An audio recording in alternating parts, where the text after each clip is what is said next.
going to show you the mattress stitch to sew up your hat. You'll need a darning needle and you'll need additional yarn. I'm going to use a different color just for the video. First things first, we just want to link this tail at the bottom of your hat. So just thread your darner with the tail and just bring that through on the bottom loop. So we're now ready to do the mattress stitch on our hat.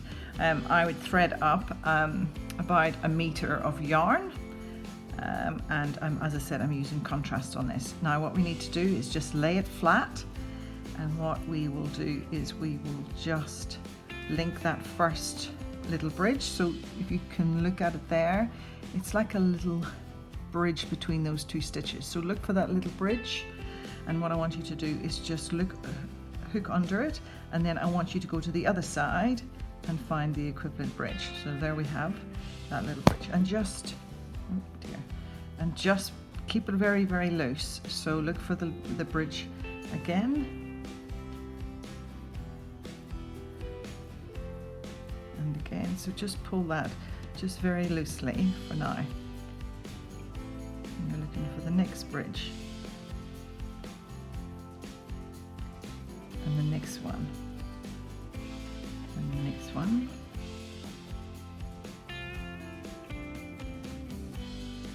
This is so satisfying when you get this complete.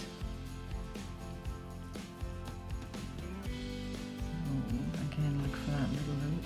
So don't be tempted to sew into that stitch or anything like that. You have to look for the bridge, because you are going to pull this thread at the end to provide this nice, beautiful and smooth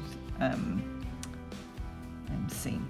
So just keep going on that until we kind of run out of yarn, and then we will take you to the next stage. So keep going on that.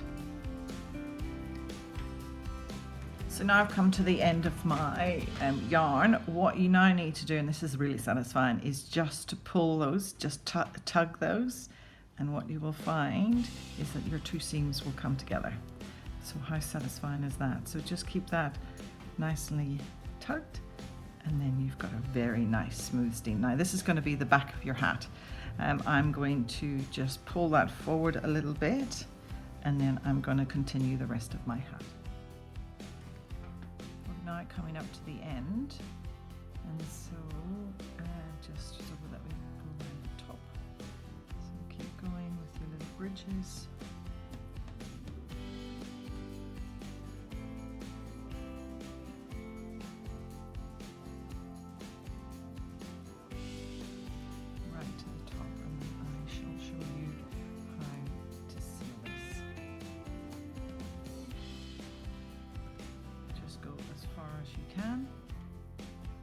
We're at the end, and again we're just going to tug that. You'll see, you'll notice that it doesn't actually matter what contrast, if you use a contrasting wool, because you can't actually see it anyway.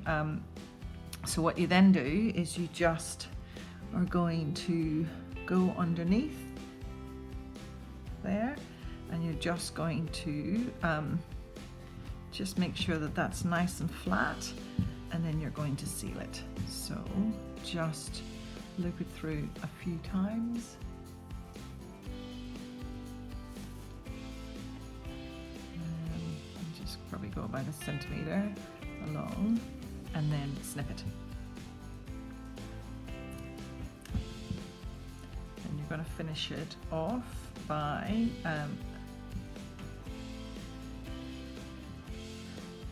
just tidying up these other ends. I'm not going to snip it on the basis that I'm going to just probably change it back to the blue, but what you're going to do there, actually, it's a good idea, what a great idea, is if you actually do this and just do a little signal. So I hadn't thought of that before.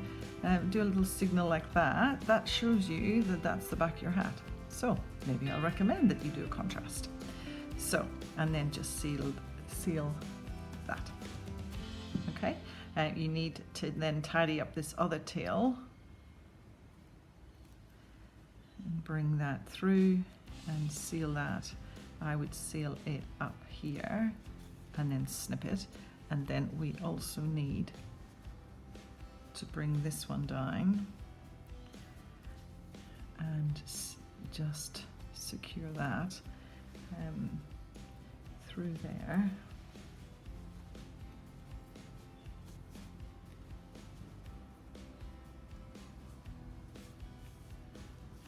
Like that.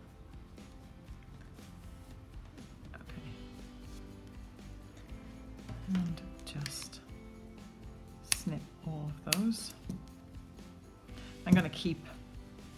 I'm actually going to keep that contrast in there so that you have the back of the hat.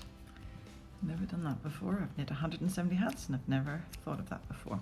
So just tidy all your tails up, and that is your hat, and then you've got a little bit at the back to show that you where the back is.